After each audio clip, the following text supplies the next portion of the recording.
Alaykum, hurmatli talabalar. Bugun sizlar bilan o'lchamlar qo'yishga tayyorgarlik ko'ramiz. Bu mashg'ulotda o'lcham qo'yish buyruqlarini o'rganamiz. Xo'p, o'lchamlar qo'yish uchun chiqarish nuqtalari va o'lcham chizig'ining o'rni ko'rsatilsa, o'lcham qiymatlari va strelkalarni kompyuter avtomatik tarzda o'zgartiradi. O'zi chizmaga qo'yadi.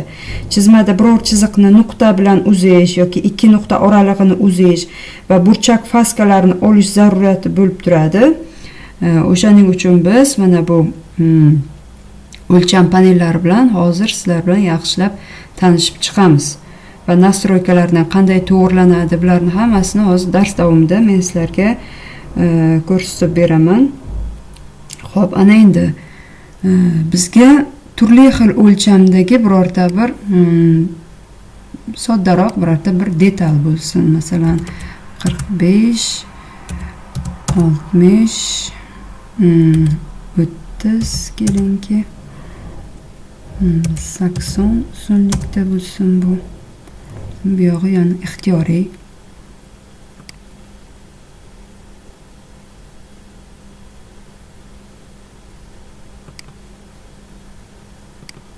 Mana shunday bir detal bir qismi bo'lsa, bunga masalan oddiy qilib mana bu yerdan razmer qo'yishimiz mumkin. Mana ikki nuqtasini chap sichqonchaning chap tugmasi bilan belgilab turib, mana tepaga ko'tarsak agar mana razmeri chiqdi. Oddiy razmer qo'yish bu. Yoki bo'lmasam shunday bir holatlar bo'ladi. Mana masalan mana bu yerda mana bu yerda masalan ko'rib turganingizdek mana bu yerda butun son ham bor.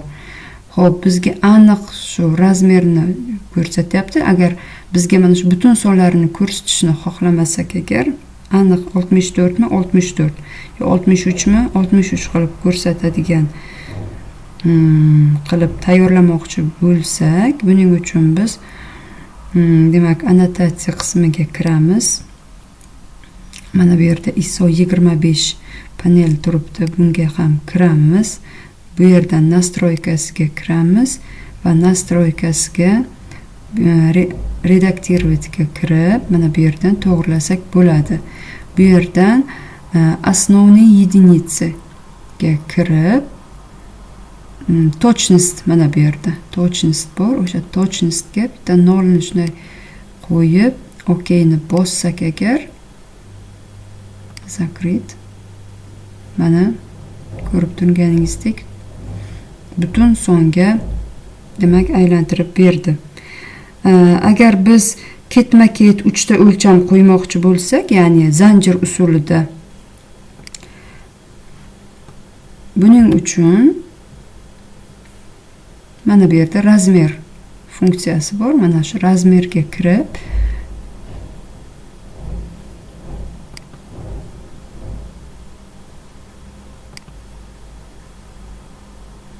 mana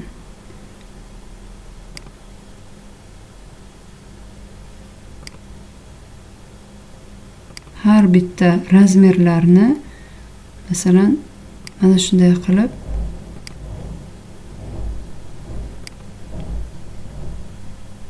chiqarib beradi. Buni yana ham soddaroq usuli bor. Bularni hozir o'chiramiz. Mana shu 3 ta razmerni birdan qo'yadigan funksiyasi bor. Mana bu yerda tepada annotatsiyaga kirsak agar, va bu yerda razmer paneli bor. Razmer panelidan bu yerda bыстрый razmerga kiramiz. Bыстрый razmerga kirganimizdan keyin mana bir marta tanlaymiz. Sichqonchaning chap tugmasi bilan shunchaki belgilaymiz. Aynan qaysi tomonlarning bizga razmeri kerak. Mana belgilaganimizdan keyin enterni bossak agar bizga mana bu yerda birdan zanjir usulida demak razmerlarni qo'yib berdi. Agar biz sonni oldiga birorta bir belgi qo'ymoqchi bo'lsak, masalan aylanalarga bo'lish mumkin, diametr yoki bo'lmasam to'rt burchaklarga yoki boshqa bir belgilarni qo'yish agar xohish paydo bo'lib qolsa, agar raqamni ustiga 2 marta bosiladi sichqonchaning chap tugmasi orqali va bu yerda mana shu raqamni o'zgartirishga oid panellar mana chiqadi. Shundan обозначениеga kirsak agar, обозначениеga mana masalan turli xildagi demak bu yerda nimalar bor? Funksiyalar bor. Mana bu yerda другойga kirsak yana chiqadi funksiyalari. Bizga masalan diametr kerak bo'lsa agar, mana diametrni qo'ydik.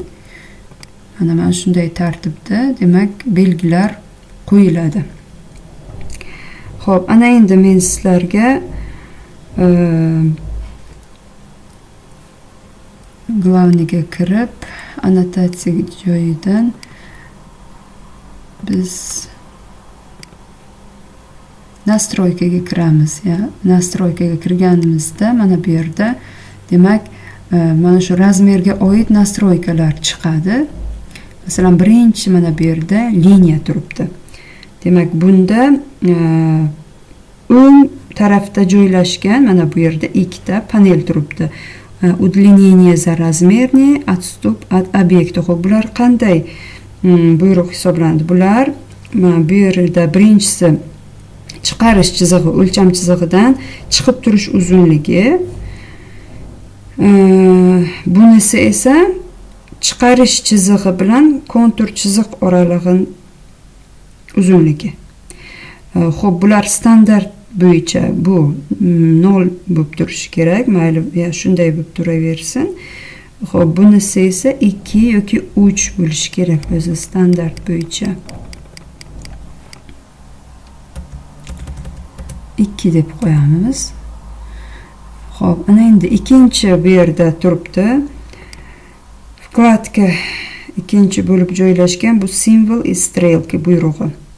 Xo'p, bunda nima bo'ladi? Bunda bu darchadan foydalanib biz strelkaning turlari, katalogi, markaz o'rnining belgisi, o'lchami, yoy uzunligi, ramziy belgisi yoki siniq radiusli o'lchamli radiuslar bor. U katta aylanalarga qo'yar edik, eslasalaringiz agar. Shulardan o'lchamlardan kelib chiqqan holda bularni o'zgartirishimiz mumkin. Dars jarayonida masalan bizga katta obyekt chizayotgan bo'lsak, bizga obyektga nisbatan albatta bizga razmerlar ham o'zgaradi, to'g'rimi? O'sha paytda biz mana shu yerlardan bemalol mana yozib qo'yilgan har bitta razmerlarni o'sha yerdan bemalol biz razmerlarni o'zgartirishimiz mumkin. Xo'p, ana endi bizga bu yerda uchinchisi tekst. Bu yerda demak bu panelda kattaliklar, ya'ni chizma o'lchamlardan kelib chiqqan holda qo'yiladi. Masalan, kichik o'lchamli chizmalarda bu qiymatlar turlicha bo'ladi. 5 yoki 7, 2 yoki 3 bo'ladi. Agar o'lchamlar katta bo'lsa, tegishlicha 100, 120, 50, 60 ham bo'lishi mumkin. Xo'p, ana endi tekstda standart holatda turibdi. Bizga mana shunday holatda turgani ma'qul, yaxshi turibdi. Yonida mana bu yerda yana дополнительный настройкалari ham bor. Mana bu yerda ana endi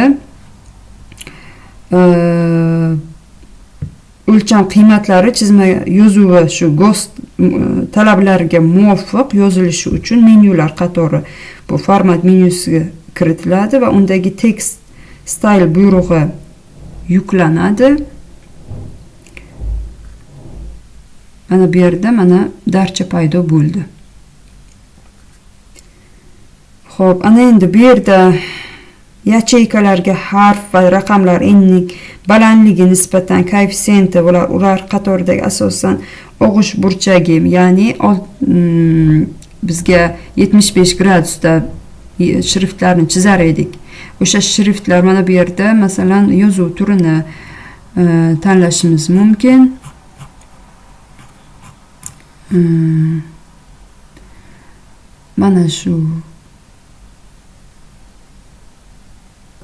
Mana shuning o'zi bizga yaxshi. Demak, начертание обычный turaveradi. Bular visata, bularga tegilmaymiz. Bizga mana bu yerda ugl naklona, ya'ni bu 75 gradusda bo'lishi uchun bu yerda yoki 0.6 dan boshlanadi 15 gacha. Masalan, biz mana shu oralig'idagi sonlarni kiritishimiz kerak bo'ladi. Masalan, 2 ni kiritamiz. Mana bu yerda ko'rib turgan bo'lsalaringiz agar og'ish burchagini ko'rsatyapti.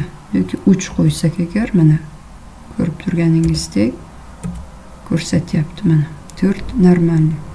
4 ham bo'ladi. Demak, применить bundan chiqamiz. Hamda mana shu nastroykalar hammasi o'zgartirilgandan keyin oxirida OK bosilib, zakrit bosilib, bemalol ishimizni mana nastroykalarni to'g'rilab qo'ydik. Detalimizga bemalol o'lcham qo'ysak bo'ladi. Bugun sizlar bilan demak razmer buyruqlar panel bilan tanishdik. Sizlar bilan ko'rishimiz kerak bo'ladigan ma'lumotlar shulardan iborat edi. Keyingi darsga ko'rishguncha